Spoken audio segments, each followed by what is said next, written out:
मौत का खेल न्यू हॉरर स्टोरी। दहशत के पिटारे से एक डरावनी कहानी जिसे मौत का खेल कहना ही सही होगा। एक ऐसा भूतिया खेल जिसने कई लोगों ने मौत को गले लगा लिया। एक शहर के कोने में एक भूतिया घर था। उसकी दहशत की खबर से सभी शहरवासी परिचित थे। उस घर के आसपास कई एकड़ जमीनों तक कोई घर नहीं बना था। दरअसल उस घर के आसपास कोई रहना ही नहीं चाहता था। एक बार एक टेलीविजन सीरियल डायरेक्टर उसी भूतिया घर में एक लाइव रिकॉर्डिंग सीरियल शूट करने का मन बनाता है, जिसका नाम वह मौत का खेल रखता है। इस खेल में चुने हुए प्रतिभागियों को भूतिया घर के अंदर पूरी रात गुजारनी होगी और इस दौरान हर कमरे में कैमरे लगे होंगे जो इनके डर भरे पलों को रिकॉर्ड करेंगे। और अंत में जो प्रतिभागी बिना डरे पूरी रात गुजार लेगा उसे 1 करोड़ की इनामी राशि दी जाएगी। सीरियल डायरेक्टर मौत का खेल की घोषणा सारे शहर में कर देते हैं, लेकिन उन्हें प्रशासन का एक नोटिस आता है कि आपको उस घर में शूटिंग करने की इजाजत नहीं मिल सकती। वह घर खतरे के दायरे में आता है।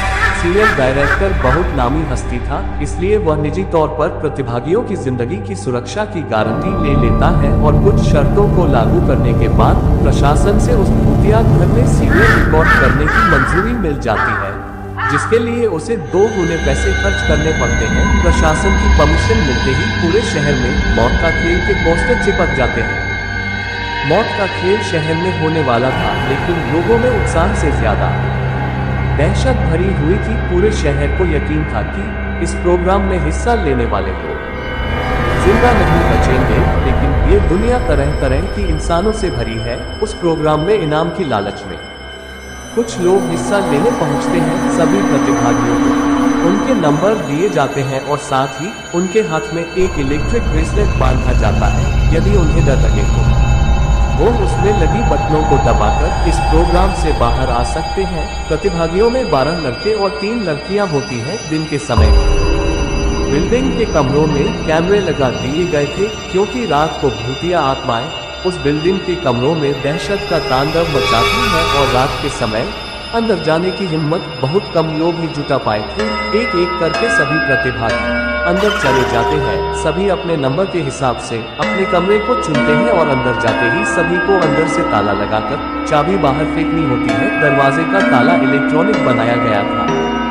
उनके हाथ में लगे ब्रेसलेट के बटन दबाते ही वह ताला खुल सकता था, लेकिन ये बात उन्हें बताई नहीं गई थी। अगर किसी प्रतिभागी ने वो ताला खोला तो प्रतिभागी प्रतियोगिता से बाहर हो जाएगा, जो कि कैमरे की रिकॉर्डिंग में दिखाई देगा। सभी के कमरे में निर्देश देने के लिए स्पीकर लगाए गए थे, इसी से सभी को संकेत दिया जाता है।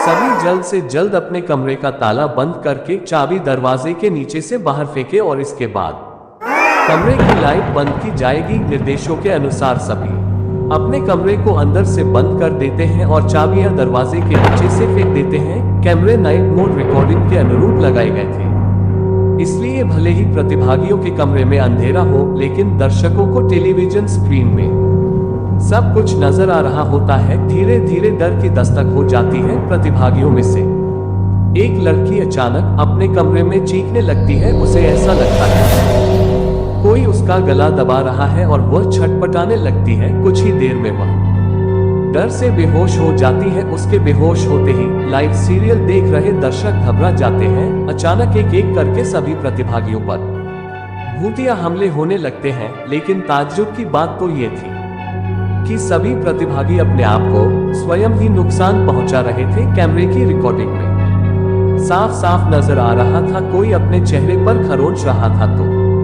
कोई अपना गला दबा रहा था और कई तो अपना सर ही दीवार से मारकर घायल कर रहे थे। दर्शकों का डर बढ़ते देख बिल्डिंग के नजदीक सरकारी अधिकारी पहुंच जाते हैं, क्योंकि प्रोग्राम को प्रशासन की शर्तों के अनुरूप रिकॉर्ड करने की परमिशन दी गई थी, जिनमें से एक शर्त ये भी है कि यदि किसी प्रतिभागी को शूटिंग के दौरान मेडिकल की जरूरत पड़ेगी तो तुरंत डॉक्टर उपलब्ध करवाया जाएगा। और जब सभी प्रतिभागियों को लाइव रिकॉर्डिंग में चोट लगने लगती है तो सभी प्रोग्राम को रोकने की आवाज उठाने लगते हैं। रातों रात प्रशासन पर दबाव बढ़ जाता है।